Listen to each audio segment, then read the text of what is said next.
আ বর্তমান যে বিএনপির ভারপ্রাপ্ত চেয়ারম্যান জনাব তারেক রহমান সাহেব, উনি তো আওয়ামী লীগ সরকারের আমলে উনার দেশে আসার নিষেধাজ্ঞা ছিল।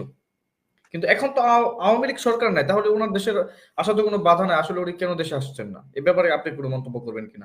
এইটা তো অ্যাকচুয়ালি একটা দলের নেতা কখন কোথায় কিভাবে থাকবেন, কি সমস্যা, তার এটা ওনার উত্তর দেওয়ার কথা, ওনার নেতা কর্মীরা দিবে।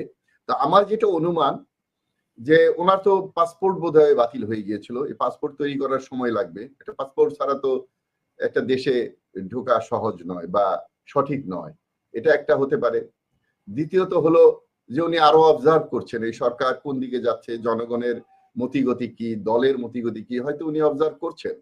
আর উনি ওনার এবসেন্সে যদি 17 বছর ওনার দল চলতে পারে, দল তো ভাঙতে পারেনি সরকার, আওয়ামী লীগ তো এই দল ভাঙতে পারেনি, তাহলে উনি বরঞ্চ ওখানে থেকে নিরাপদে থেকে আন্তর্জাতিক সম্পর্ক রক্ষা করে অনেক কিছু সুবিধা অসুবিধা আছে যে ওইগুলো চিন্তা করে উনি করছেন।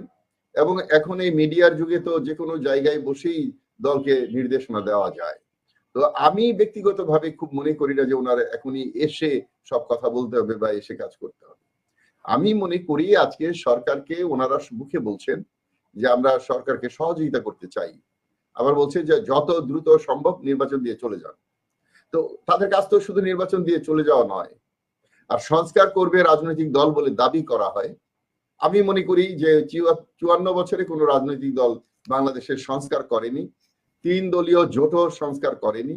এবং এই সরকার চলে গেলে একটু অভিমান করে বোধহয় প্রধান উপদেষ্টা বলেছেন যে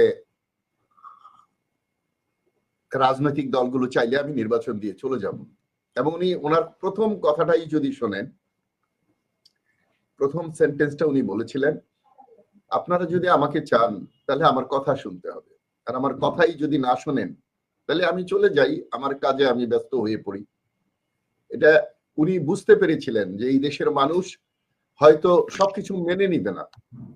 এখন দেখেন, আওয়ামী লীগের যে চরিত্র ছিল সেটা হয়তো এক্সট্রিমে ছিল, কিন্তু ধরন ধারণ যা, সেটার মধ্যে তো কোনো পরিবর্তন এই বড় দলে আসেনি। বাংলাদেশের বড় বড় সমস্যা তো সব বড় বড় দল তৈরি করেছে। এখন জনগণের উচিত স্বতন্ত্র এবং ছোট দলে কারা আছে তাদেরকে দেখে, অথবা এলাকার গণ্যমান্য লোকের মধ্যে যারা দেশ পরিচালনায় যোগ্য তাদেরকে বাছাই করা। সেটা ভবিষ্যতে দেখা যাবে ওরা করতে পারবে কিনা, সেই পরিস্থিতি পরিবেশ তৈরি হবে কিনা জানি না। এবার তো আপনার ভোটের ওই ডাকযোগে ভোট দেওয়ার জন্য প্রবাসীদের, এটা আমাদেরও একটা দাবি ছিল, বহুদিন যাবত আমরা এগুলো বলতেছিলাম, প্রবাসী এরাও ভোট দিতে পারবে। এটা যদি দিতে পারে তাহলে প্রবাসীরা নির্বিঘ্নে ভোট